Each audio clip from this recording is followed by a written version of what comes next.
Di dalam kitab Wahyul Qalam diceritakan cerita zaman dulu. Cerita ada seorang yang namanya Abu Sayyad. Dia sempat bangkrut, sudah nggak punya apa-apa. Istrinya menangis, anaknya menangis di rumah. Dia seorang nelayan. Akhirnya dia berangkat ke seorang guru. Dia ngomong sama gurunya, aku punya masalah secara ekonomi ini, keluargaku sudah nangis-nangis. Apa oke kata gurunya. Gurunya sholat 2 rakaat, minta sama Allah, kemudian berangkat ke pantai. Coba engkau lemparkan jaring jalamu. Dia lemparkan jalan, subhanallah dapat ikan besar. Dijual ke pasar. Kemudian dia belikan roti.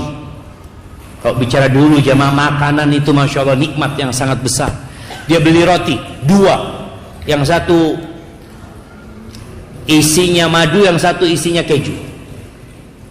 Dia bawa, dia datang ke gurunya. Guruku, engkau ambil salah satunya. Kata gurunya enggak. Gurunya mengatakan, kalau kita minta untuk diri kita sendiri mungkin enggak keluar, itu tadi ikan. Itu rezekimu, kata dia. Dia bawa pulang jemaah 2 roti ini. Di tengah jalan ada seorang perempuan bersama anak mengemis. Ngelihat orang ini bawa roti, didatengin. Dia minta dengan tangisan anak perempuan ini. Kesian orang ini. Dia ingat sama istri sama anaknya di rumah. Dia kasihkan roti itu dua-duanya.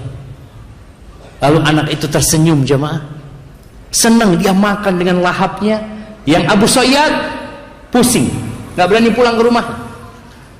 Dia akhirnya berangkat ke pasar. Mungkin ada yang bisa dia kerjakan. Berusaha. Ketika dia jalan di pasar, tahu-tahu ada yang manggil-manggil.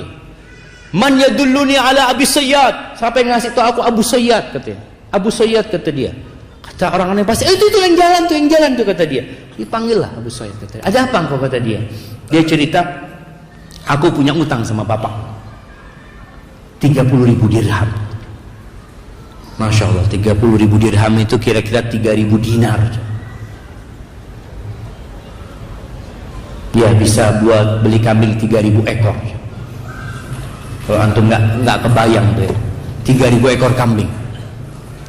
Dikasih duitnya, dia ahli waris bapaknya sudah, dia terima duit itu, masya Allah, hidupnya makmur jemaah. Dia suka rajin sodakoh, sekali sodakoh 1.000 dirham dia jadi orang kaya Abu Sayyid. Subhanallah, tahu-tahu dia cerita, aku tertidur mimpi seakan-akan kiamat terjadi. Dipanggil Abu Sayyid, hadiri penimbangan amalan. Karena nanti akan ditimbang amalan tadi. Ketika ditimbang amalannya, timbangan pada hari kiamat itu jamaah ada 2 daunnya. Satu timbangan kebaikan, satu isinya dosa-dosa. Allah mengatakan fa amma man thaqulat mawazinuhu fa huwa fi 'ishatir radiyah. Yang berat timbangan kebaikannya, maka dia akan berada di kehidupan yang baik. Ketika ditimbang itu lebih berat dosa-dosanya Abu Sayyid. Ketika dia seperti itu, protes Abu Sayyid, "Aina shadaqati?" Mana sedekah-sedekahku, kata dia. Kan dia orang kaya-kaya yang rajin sedekah jemaah. Oh iya, sedekahmu, datangkan sedekahnya. Datangkan 1.000 dirham, taruh di sana seperti kapas, ditaruh nggak bergerak. Datangkan 1.000 dirham. Kenapa? Di setiap dirham yang dia sedekahkan, fihi syahwatun nafas, ada syahwat nafs. Syahwat kepingin sedekah. Aku kepingin sedekah, aku senang sedekah, aku suka membantu orang lain. Aina Allah?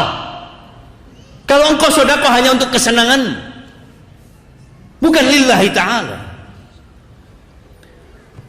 Ketika melihat itu Abu Sayyid lemas jemaah. Lalu dikatakan innaka la tudzlamul yaum. Kau enggak akan dizalimi hari ini.